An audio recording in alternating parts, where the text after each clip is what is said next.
More voucher codes coming right up. Tandaan po natin, pabilisan lang i-enter mga codes sa mga e-games accounts niyo. So ready or not? Here's our part 2 of our weekly voucher scramble.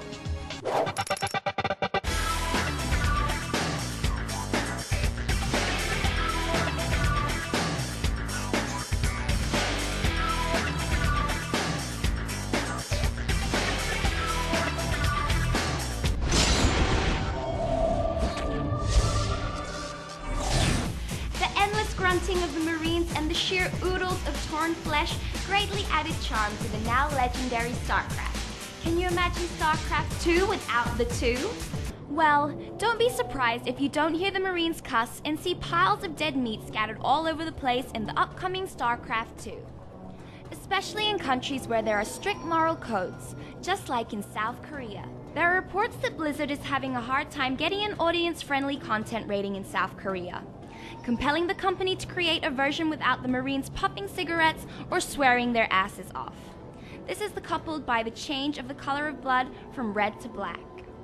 Bummer, but the censorship is done in order to preserve StarCraft's hold in South Korea, where the original game sold around 4.5 million copies and is still being used in multiplayer competition.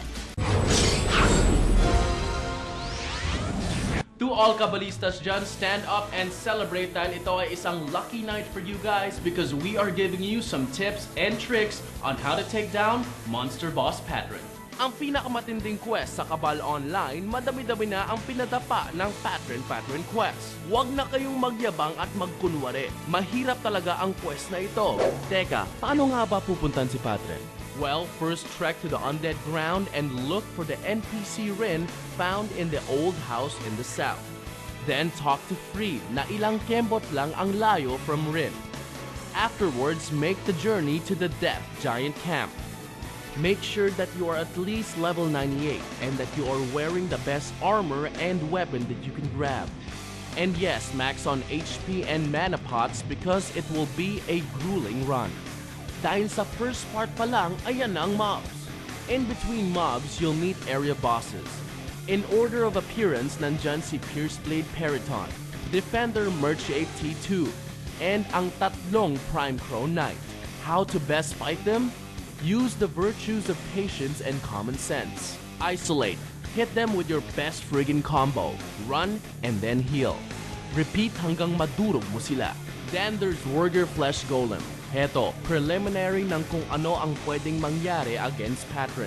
Just like the tactic above, isolate, hit them with your best friggin' combo, run, heal, and repeat until maging minced bratwurst ang damuho. Bago mo kalabanin si Patron ay mag-decide ka muna kung ayaw mo nang bumalik sa dungeon na ito. Although you can kill Patron and repeat the dungeon, huwag mong kakausapin si Patron pagkatapos mo siyang masugpo. Simply log out and run amok through the dungeon again and again. Basta wag mong chichikahin si Patron. Dahil once machismax mo si Patron after defeating him, di mo na mauulit na patayin siya. At isang dumadagundong na isa pa, do not finish the quest as soon as you can. Dahil sa tipon ng mga monsters sa dungeon na ito, malaki-laking experience and loots ang nakukuha mo. Okay, impose ko na sa inyo. Take advantage of this area to reach level 130. Balik tayo kay Patron. He will not attack until you do. Pero kung sinundot mo siya, ay nako, mag-super handa ka na. Madaya, pero Patron uses a force shield that makes him impregnable. Tapos eto pa, you cannot use the same skill back-to-back. Kaya naman, practice on combos. At kung hindi mo na matik ang pagwarla-warla ni Patron, retreat back to the portal and heal. At kung magapi mo na si Patron, heto lang naman ang Uber drop niya. We know you love your games, but ask yourself this very important question. What would be the top 5 things in video games that would be great in real life?